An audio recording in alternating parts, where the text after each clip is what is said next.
Welcome to Good Sex at NYU, a podcast about sex, relationships, health, and mental health in a sex-positive space. So if you're looking for sometimes serious, sometimes funny, and always sex-positive discussions, then you're in the right place. I'm Danielle Elliman, Associate Director of Sexual and Relationship Respect Services at Counseling and Wellness Services. I use she, her pronouns. And I am April Fellers, a nurse and sexual health educator at the Student Health Center. I also use she, her pronouns. We are two white, cisgender, heterosexual, female-identifying clinicians, one with a medical background and the other with mental health experience, who seek to create a space that is inclusive of all identities, backgrounds, and perspectives.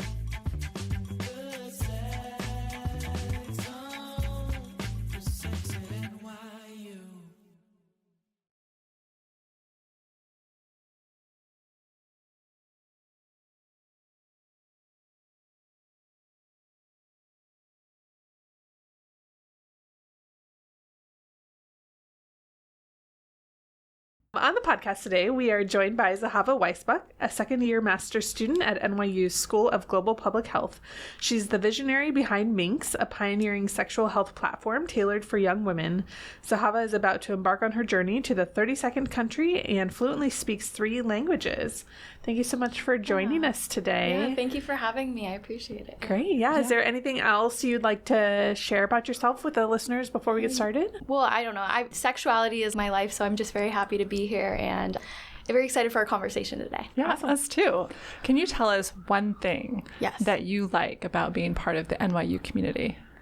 I will say, in terms of the resources here, I think it's second to none. I think if you are open to it, the doors that can open are amazing, and the network is really unmatched.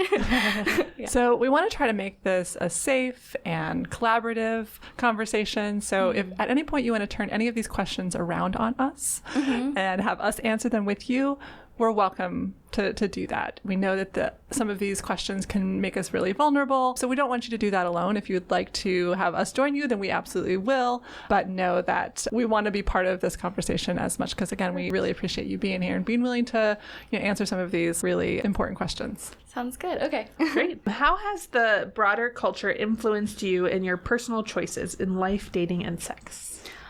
I think, especially now more than ever, just the culture in general in terms of what we see on social media is more pertinent than ever. You can go and say something to somebody in a room and then you'll get something on your feed that reflects that. I think for me, I'm really lucky because I started reading about things first. When you go and you have your brain have these neural connections, I'm reading words about things. I think for me, that's where it started. But to say that I'm not influenced by this would be a disservice to the broader culture. So I just really try and reflect on what's me. And I think that that's kind of what has been my North Star in terms of my sexuality. Who am I? What kind of person do I want to be sexually? And also what kind of information do I want to go and give people as a sex educator? Because I think that a lot of people don't really understand the influence that a lot of people have when they're in desperate positions. There's so many people in situationships now. There's so many people who are in different relationship styles, and they're so eager for somebody to go and be like, this is the direction you take. I think the broader culture has been something I nitpick at because otherwise you drown with it. What do you two think about right now? The broader culture really has a huge initial impact. I think I wasn't always so aware. I feel like I'm my own person, but I think there's something deep that I'm still always unpacking. And there's influence, but I think because I'm now more aware and I try not to use social media, even though my phone is listening and it is creepy, but I feel like I have become more tuned into how the broader culture has an influence from my body to my sexuality to relationship models, right? So I feel like I still get the pressure. I know that there's a certain look that the broader community is telling us is beautiful, and it shifts and changes. But how I participate in that or how I take that in and internalize that has definitely shifted and changed. And similar goes to things like the roles that I play in relationships, right? I used to think, I have to take care of my partner. I have to cook. I have to do all of this stuff. And that has shifted because I'm like, wait, they're their own person. I don't have to do all of these things to get them to love me. I'm lovable just as me, right? And so that has taken a little bit of work to unpack how the broader culture has influenced me. So I feel like It's not that I'm immune to how the broader culture impacts me now, but I feel like I can tune into it a little bit easier. I do see how it does affect so many people. And that's really why we have this question, is because we want people to be thinking about how is the broader culture having an impact? Because I want to make sure that I'm making the decision that's right for me. The broader culture can be like coming at me with all these messages, but I'm actively choosing. Maybe I do want to be more feminine, or maybe I want to choose a little bit more masculinity, but it's my choice to choose how I want to present. Yeah, I think that, and honestly, this is really the thing that came to my mind was really easy because even though I've been out of college for a long time, I was literally just talking about this with some friends last week. I grew up in the height of purity culture, which for those that don't know is the idea that virginity is to be ideal and that purity is the ideal, I guess. And there's way, way, way more into that. I could do a whole episode probably just on purity culture. But one of my friends mentioned a parallel to purity culture being modesty culture. And I just feel like I grew up in a time where I remember vividly having to buy a dress for my 8th grade promotion. It could not have spaghetti straps. Like the straps had to be like at least 3 fingers wide. There could be no slits. My mom literally had to sew shut a slit. I couldn't find a dress that was not spaghetti straps or did not have a slit. And my mom had to sew shut the slit so that I could wear it to my 8th grade promotion. And just this idea that the female body could be a distraction to the boys in your class and all of the heteronormativity of that, and also the responsibility on young girls of influencing boys, and just all of that pressure that it put on us, and just feeling that that has influenced. I don't like to show my cleavage. I don't have the smallest breasts in the world, and that's part of my body, but cleavage on myself, it makes me really uncomfortable, and I try to hide that. I think that that's an influence of growing up, even though I'm like, girl, wear whatever you want to wear. I have no judgment on anybody else, but it's just the way that I view my body in the grander context. And then also crop tops, that looks great on so many other people, but I would not feel comfortable in that. And I think that that's all just still a result of the culture that I was raised in, and just how that influences me. And I want to be more accepting of my body and the way that it's presented in the world, but I do think that that culture runs pretty deep. Yeah, it definitely makes sense, because there's just, even if you're later on taught about something, it's so hard to move away because you become comfortable in that space, and it's so hard to break away and be like, oh, well, everyone's wearing like a crop top or something, but you go and just for a baseline is, well, you have to have boundaries. And so some of those boundaries that you created were, I don't want to show my cleavage all the time. I don't want to show my bare midriff. There's almost a comfort in that, because it's like, oh, from this space I was able to go and know I don't find comfort in this. And chances are potentially that would have been something you found anyway. I don't know. But who knows? But that's the thing, like, who knows with all of these different messages that we get. So it's interesting to kind of ponder. I always say in another universe. Maybe there's a me in another universe that's showing cleavage all the time. For sure, yeah, for sure. Yeah, because you can't really separate it. Yeah. And you might be actively choosing it now, but how much of that is still in there and that needs to be unpacked a little bit more, or maybe not. Maybe you're happy with how you're presenting. But if not, then again, sort of choosing to test those boundaries sometimes. Yeah. There's all these different layers. You know, the Johari window you learn in psychology. It's what others see, what you don't know of yourself. But I think you can really apply it to sexuality, and you can really apply it to anything. There's so many different pieces that people don't know of this puzzle of self, and we're just trying to figure out what it is and what works and doing our best. Were there any other specific messages that social media gave to you that you internalized at all? I was brought up very orthodox from the first 6 years, and I do remember listening to Adam and Eve, and I remember them talking about how they didn't obviously talk about how she was punished, because it ends up being her menses, but I was like, why? Why was she punished? And so I had this really crazy experience with that. And it was only 6 years, but by the time you're 6, you have these messages. So I think for me, I just always tried to find the answers on my own, because I've always been extremely curious. And I think for me, I never really cared what anybody else said about sexuality. I will say I always had this North Star about pleasure. In Judaism, and I'm Jewish, it's really a mitzvah to give your partner pleasure and to feel pleasure. And a mitzvah is a good deed. And I'm not religious at all for the most part, but I will say I do believe that it is a mitzvah to make somebody feel good in any respect. As long as it's consensual and you both want it, I think it's really the closest thing that you can come to a holy act when it's pleasurable for two people as can be. So you're talking a little bit about how religion might have impacted your journey. I'm wondering if you can talk about other institutions that might have had an impact on how you felt about relationships or sex. You talked a little bit about social media, a little bit about religion, but government, schools, other institutions that might have had an impact on you.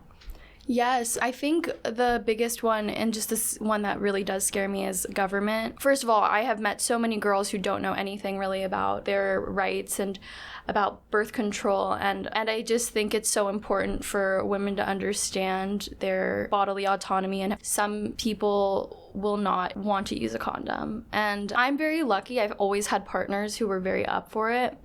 Very extremely lucky about that. It's so important to protect ourselves. Not only protect your heart, but also protect your body as much as possible.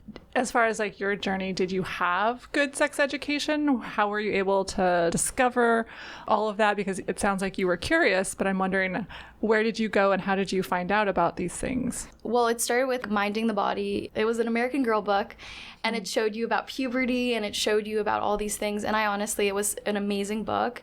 And then from there, I started just reading at the library. The real catalyst for me understanding things and really finding my purpose is I watched this movie called The Last Mistress, and it's a French movie, and it's about this woman who's having an affair and maybe is not the best and most moral person outside of sexuality, but she's so in herself and so sexual, and she's just so debaucherous and so unapologetic. And I was just like, what if every woman could just be like this? Maybe not so destructive, but I was just thinking, and from there, it just catapulted. And then, so for me, it just kind of happened because I found something that I'm extremely interested in. I think it's also something that's such a taboo topic. And even still, I still go and talk to people and who don't know very much at all. Obviously, I've been a sex educator for quite a while now in my adult career, and I'm still surprised by when I hear different people talk about their sexuality in the way that they do, because I really do think that there is kind of a magic that happens, especially when you meet especially a woman who is so unapologetic about her pleasure. There really is something magical about it. I think that really is the travesty of sex education, is that we don't have that viewpoint, because we see men who are so in it, and now on the other end of the spectrum we see people who are the incels, which is the involuntarily celibate. There's always been this thing about the Casanova, and I think it would just be so much more amazing in these things just to go and have like an overall spectrum, just showing in any instance this magic when somebody does fully realize their sexuality, woman and anyone who identifies as they, them, and man. And I think we don't really have that yet, to be honest, not in the culture that we have right now, at least. Well, it sounds like you're talking a lot about how some of those broader messages that maybe women specifically are supposed to be submissive or to be quiet or to not speak up might also have had an influence. And this particular character showed you a different version of what that might look like and how that was empowering to you. Now, maybe if someone else saw it, it might have affected them in a different way.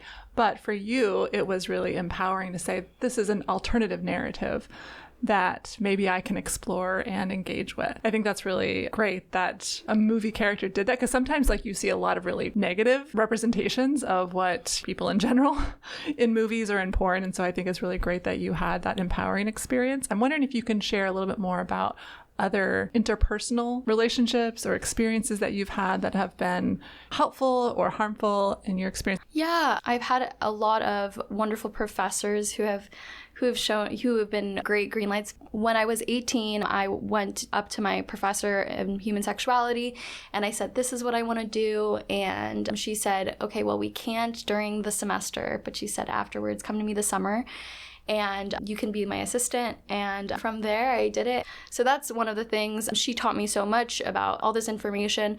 But in terms of interpersonal, I met somebody who I very much liked when I was 18, and we were on and off for like 6.5 years. And I would have relationships in between, and we just had this kind of very intense bond. And I didn't really know it, but he was cheating on girlfriends with me. So that was something that was very hard, and I actually had to cut off because I didn't really know. And that was a really impactful relationship because I've never felt so such intensity with a person, but sometimes that intensity can mean other things. I have had very stable relationships with people, but I unfortunately would break it off to go and be back with that person. So me now in New York, because last year I didn't really date, it's been about figuring out where my line is, and I've been a lot better about it. In New York, it's a little bit different because in LA, you'll always see people again. I feel like in New York, people just disappear. It hasn't really happened to me, but I have heard really bad horror stories.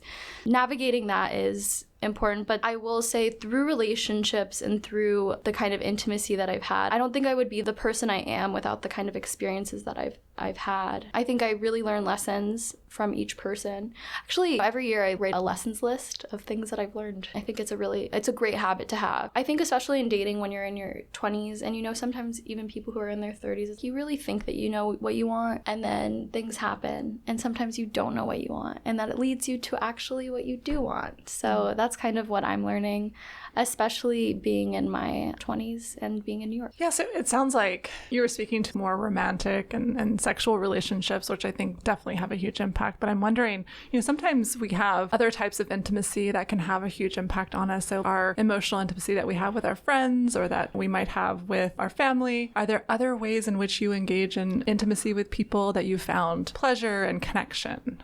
Yeah, I mean, definitely friendships. I think the bond that you have with, especially with other women, it's just so paramount in terms of the way that I see the world.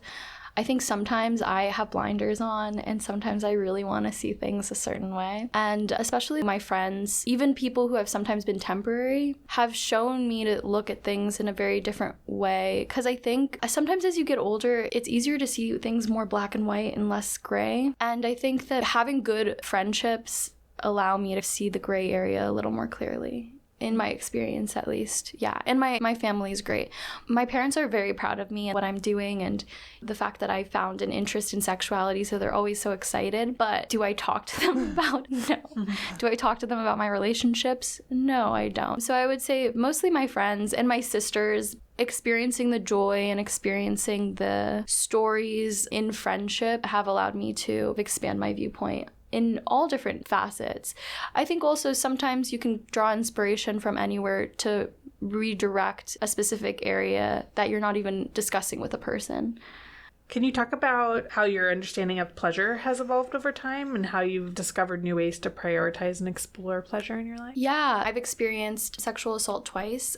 Once when I was about 18, 19, and then the other one when I was about 23. And I really had to build myself back up after experiencing my first assault. I kind of ignored because it was something that was so quick.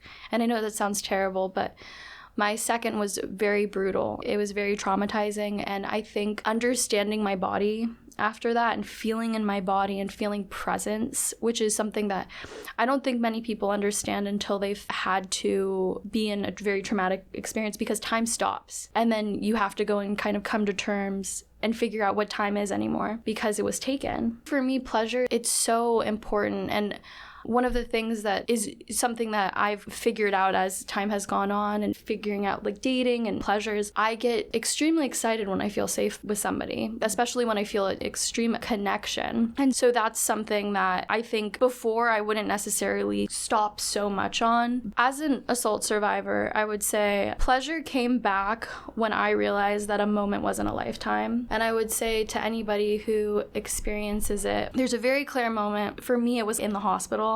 Whereas like I could stay here, like not obviously in the hospital, but I could stay in this experience, or I could go and find myself again. And it took probably a year and a half before I felt okay. So for me, pleasure, it's the retaking of my life and the retaking of that moment, because it's very hard to express. When you're in that experience and time stops, pleasure is so off the table. And so through building yourself up, you start feeling your skin again first, and then you start feeling your body isn't constantly tingling, and then you feel in your body. And it's step by step. So I think for me, when I started feeling pleasure again, it was the retaking of that moment and the retaking of who I am and who I could be. So that's what pleasure is for me at this point. If you asked me though, I would even say, because I ignored what happened when I was 18, 19, if you asked me it back then, I would probably have a very different answer than I do today. So yeah. Well, thank you for sharing. I'm sorry you had to go through all that, but it sounds like you were able to move through it and get to a place where you can experience pleasure again, which I think is really important. And you describe a lot of really, I think, important and powerful details about what that experience is like that I think a lot of our listeners can really relate to. I think knowing that sometimes we're out of our body and it takes time to reclaim that and to step by step, some of those baby steps, and they're not always going to be forward. Sometimes they're backwards and then forwards again. So I really appreciate you sharing what that journey was like for you. So thank you. And so what about any internal messages? Have there been any messages you've told yourself or internal things, messages from the outside that you have internalized that have affected your ability to foster relationships or explore your sexuality? I would say, honestly, I'm more ballsy than ever when it comes to these kind of things. And I don't know if that's necessarily a good thing or a bad thing, but I crack myself up because I think it's just so funny. In terms of internalized messages, sometimes I am like, maybe I took that too far. Sometimes I'm like, you need to take a minute sometimes before you send something. I will say at this point, that's probably the closest. My last sublet, on Nextdoor, I posted after my housing fell through. I had 8 days before I was going to be homeless. And so I posted and I said, if anybody has a room. So this guy messages me and I ended up moving in with him and we ended up hooking up. And there was a time when I said something and I said, probably shouldn't have said that. I said that was silly. And he looks at me and he says, Zahava, you should always say what you're going to say. And I think having that kind of permission from somebody, and I could tell he meant it. I mean, he created a monster. Just kidding. No, he didn't create a monster. But getting that permission from, I think, a man, I think that is, most people won't have that. And I don't know if I should have taken it as seriously as I did. I took that very seriously. So ever since then, I've just been saying what I want to say. Yeah. Even the fact that, and this is no reflection on what you just said, but just sort of taking that in, even the fact that we need permission from a man, right? Exactly. Like that internal message that like, I can't say anything because I'm supposed to make this man like me. Yeah. I'm supposed to not make him uncomfortable. I'm supposed to be perfect. I'm supposed to say the right thing. All of those are really internal messages that we've gotten from this broader culture, but that we take in. And so the fact that like we have to, he's given me permission, and there's nothing wrong with that, but it's like that in and of itself is oppressive. The fact that we need permission from someone else is part of that internalized oppression that we've thought, I can't say this. I can't be my authentic self because I'm not allowed to be, because that's not acceptable to the rest of the society. It's a very good point. And also the fact that I said, that's so silly. I probably shouldn't have said that. And not just like stuck by what I said in the very beginning. So, it was kind of like a cyclical, it was it was like a 3-step kind of process where I said it, I could have stopped and been like, I'm standing by what I say. And instead I said that, and then he said what he said. So it is a very good point. I actually haven't thought about it that way, but it's something I actually think I'm probably going to need to reflect more on, is the message there. Well, I think one of the messages, and I know you didn't ask me, but what I was really reflecting on, what would I think of in this response is that I know that one of the things that I still struggle with is that I'm relatively tall. You can't tell on on the podcast, but I'm relatively tall, and I think like I've been told my whole like, you're so tall, you're going to need someone taller than you. I need to find someone else who's going to make me feel safe. But what I really need to do is make myself feel safe. And so I still struggle with this concept of, the world says I need to be with someone who's taller than me. If I'm tall, then I need to show the world this appropriately sized couple. Yeah. I still internalize that message of, I'm not going to be seen as feminine, that I'm not going to be seen as normal if I don't find a partner who reflects that image, right? That's something that I still struggle, and I'm dated in my 40s, so I'm still struggling, right? Yeah, it's interesting because it's like there's so many different facets of how it could go. Yeah, I definitely think after this, I'll have to think more about it. So that's a good question. You mentioned that you're a sex educator, but that you also have this platform called Minx that is a sexual health platform. Can you tell us a little bit more about that? Yes, so Minx is an AI algorithm-based sexual health platform that provides curated content libraries from sexual health experts as well as sex workers to provide fully curated communication pieces for young women. And we're right now trying to validate, so if you're interested and want to connect with me, please connect with me at Minx for You on Instagram, and I would love to talk to you if you're interested. So we're at our last question. Okay. What does good sex mean to you? Good sex is consensual, pleasurable, creative, exploratory, and sometimes even debaucherous. That's what I would say good sex is. I need to know what debaucherous means to you. Yeah, that's another podcast.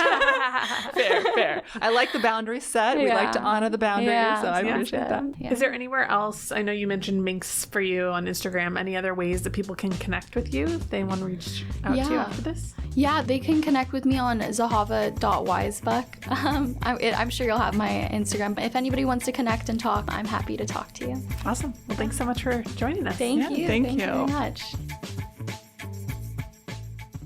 If you have questions about the podcast or anything we talked about today, please feel free to reach out to us at goodsex.podcast@nyu.edu.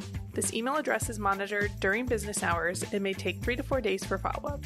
We are definitely open to critical and thoughtful feedback, as we didn't cover everything in this episode and might have said something that was inaccurate or that had a negative impact on someone. If you have questions about your sexual health and are an NYU student, you can connect with our Student Health Center sex expert at sexpert@nyu.edu or schedule an appointment through the Student Health Center portal. Look at our show notes for additional information and resources, including organizations, articles, books, and videos. If you have urgent mental health concerns, safety issues, or you are worried that someone might have caused harm to you, or that you might have caused harm to someone, then you can contact NYU's Confidential Wellness Exchange at 212-443-9999. Chat with them using their mobile app or email them at wellness.exchange@nyu.edu. For anyone, NYU or non-NYU listeners, you can call the National Sexual Assault Hotline at 1-800-656-4673, the National Domestic Violence Hotline at 1-800-799-7233, or the National Mental Health Hotline. Simply dial 988 from anywhere in the U.S. Thanks for listening, and tune in to our next episode where we continue to talk about good sex at NYU. Subscribe to the podcast to hear all of our quickies and interviews with NYU community members. Thanks to our content contributors for this episode, Bernadette Kerr, Alyssa LaFosse, Dr. Dominic Baini-Amisa, Zoe Raguzios, and to our health promotion team, Anna Genova, Jenny Mellum, Parade Stone, and Arna Dixit, and to Gotham Studios and Karen Ortman.